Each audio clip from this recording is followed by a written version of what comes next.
Phone की घंटी बजी। करीब सुबह के 9 बज रहे थे और सुजाता किचन में काम कर रही थी। उसके हाथ आटे में सने हुए थे क्योंकि उसे अपने पति नैतिक को टिफ़िन जो देना था। सुबह-सुबह सभी गृहिणी की तरह वह भी बहुत व्यस्त रहती थी। फिर वह आटे में सने हुए हाथ से ही फ़ोन उठाने गई तो देखा कि उसकी मम्मी का फ़ोन आया था। झुंझलाहट में उसने फ़ोन उठाकर कहा, "ओफ़ो मम्मी, मैंने आपसे कहा है न कि मेरी अभी नई-नई शादी हुई है। शादी को सिर्फ़ कुछ महीने हुए हैं, यूँ सुबह-सुबह फ़ोन मत किया करो। ऐसा कौन-सा ज़रूरी काम था कि आप थोड़ी देर इंतज़ार न कर सकीं? चलिए अभी फ़ोन रखिए, मैं अभी बहुत व्यस्त हूँ, थोड़ी देर में आपको फ़ोन करती हूँ।" फिर सुजाता किचन में आकर नाश्ता बनाने लगी ताकि नैतिक का टिफ़िन पैक कर सके। साढ़े 9 बजे करीब जब नैतिक ऑफ़िस के लिए निकल गया तब उसे एहसास हुआ कि आज उसने अपनी मम्मी से कितनी ख़राब तरीके से बात की। उसे अंदर ही अंदर गिल्ट महसूस हो रही थी।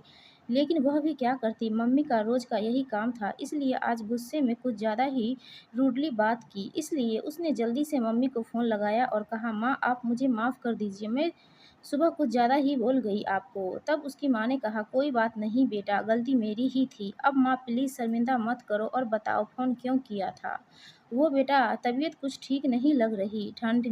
ठंड के मारे सर्दी-जुकाम भी ज़्यादा हो गई है और नीचे टहलना भी नहीं हो रहा, जिसकी वजह से गैस भी बहुत ज़्यादा बनती है, तो भूख भी नहीं लगती। जब तू थी तो 10 बार तुझे धुतकारने के बाद भी हल्का-फुल्का ज़बरदस्ती खिला ही देती थी, जिससे कमज़ोरी महसूस नहीं होती थी। पर अब कौन पूछने वाला है?" तब सुजाता ने कहा, "मम्मी, आपका ख़्याल रखने के लिए भाभी है ना, वह आपको पूछेंगी।" "अरे कहाँ बेटा, मुझ बुढ़िया को कौन पूछता है मैंने खाया या नहीं खाया, इससे किसी को कोई फ़र्क नहीं पड़ता है। लेकिन माँ, मुझे ऐसा नहीं लगता है कि भाभी आपको पूछेंगी नहीं। वो मेरा और तुम्हारे जमाई का भी कितना ख़्याल रखती है। मैं जब भी पीहर आती हूँ, मुझे 1 कप चाय तक बनाने नहीं देती। हर वक़्त तीमारदारी में लगी रहती है। मुझे बिल्कुल अपनी छोटी बहन की तरह मानती है। अरे बेटा, तू बहुत भोली है और तेरी भाभी उतनी ही चालाक। यह सब वो सिर्फ़ तारीफ़ें बटोरने के लिए तेरे सामने करती है। घर में रोज़ तीनों टाइम सब्ज़ियाँ मैं ही काट कर बनाती हूँ। वह तो सिर्फ़ रोटियाँ सेंकती है और संडे को जब कोई स्पेशल बनाती है तब भी सारी तैयारियाँ मैं ही करती हूँ।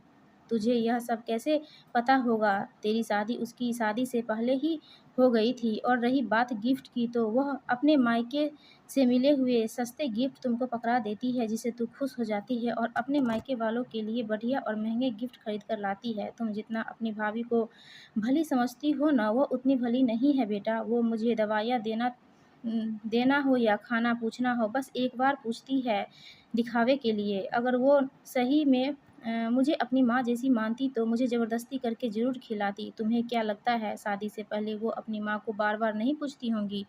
जो भी हो माँ, पर मुझे ऐसा नहीं लगता। मेरे साथ तो भाभी का व्यवहार बहुत अच्छा है और दुनिया भी जो देखती है उसी को सच मानती है। इसलिए भाभी को आप खराब बताएँगी तो कोई आप पर विश्वास नहीं करेगा। फिर भी अगर आप बोलती हैं ऐसा है तो इसमें गलती आपकी भी ज़रूर होगी, क्योंकि ताली कभी एक हाथ से नहीं बजती। अगर उन्होंने आपको माँ नहीं माना तो आपने भी अभी तक उन्हें अपनी बेटी नहीं माना है। जिस तरह आप मेरी गलती पर मुझे समझाती थी, भाभी को भी समझाइए, वह ज़रूर समझेंगी। आपको भी अपने ईगो को साइड में रखकर सास बनकर नहीं, बल्कि माँ बनकर समझाना होगा। और एक और बात माँ, आपको भी अपने बहू से कुछ ज़्यादा ही उम्मीद है। इतनी उम्मीदें पालना अच्छा नहीं है। वैसे भी सबको अपने माता-पिता ही अच्छे लगते हैं, सास-ससुर किसे अच्छे लगते हैं। हर आदमी को आज़ादी पसंद है। आजकल तो ज़्यादातर लड़कियाँ अपनी गृहस्थी अलग बसाना चाहती है। उन्हें सास-ससुर कुछ ना भी बोले, चुपचाप घर में रहे, तब भी बंदिश लगती है और तारीफ़ बटोरने के लिए ही सही ननद-नंदोई का सम्मान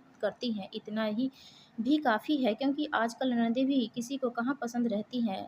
घर आ रही है, काम बढ़ जाएगा, ये सुनकर नाक मुँह सिकोड़ने लगती है। गिफ्ट देना तो बहुत दूर की बात है, खाना बना कर रख देती है, एक बार भी पूछती तक नहीं। तुम तो किस्मत वाली हो माँ, तुम्हें तुम्हारी बहू एक बार तो पूछती है। इसलिए माँ, मैं तो कहूँगी कि आप अपनी बहू को बेटी बनाकर उसी से तालमेल बढ़ाओ, क्योंकि काम आपके वही आएँगी। मैं तो अब पराई हो चुकी हूँ, मुझे अपनी गृहस्थी सँभालनी है। देखती हूँ 1-2 दिन में आऊँगी थोड़ी देर के लिए। चलो माँ, मैं अब रखती हूँ। सुजाता की बात सुनकर माँ सोचने लगी, सच मैंने कभी बहू को प्यार से आवाज़ तक नहीं लगाती। वही बेचारी अपना फ़र्ज़ समझकर एक बार ही सही खाना-पीना पूछ लेती है। उसने तो बहू का फ़र्ज़ निभाया, लेकिन मैं ही सास का फ़र्ज़ नहीं निभा सकी। वो मेरी बेटी दामाद को सम्मान करती है, मेरे लिए तो वही बड़ी बात है। आज से मैं सिर्फ़ सुजाता की माँ नहीं बल्कि बहू की भी सासू माँ हूँ। मेरी एक नहीं 2-2 बेटियाँ हैं दोस्तों। आपको ये कहानी अच्छी लगी तो प्लीज़ हमारे वीडियो को लाइक कीजिए और चैनल को सब्सक्राइब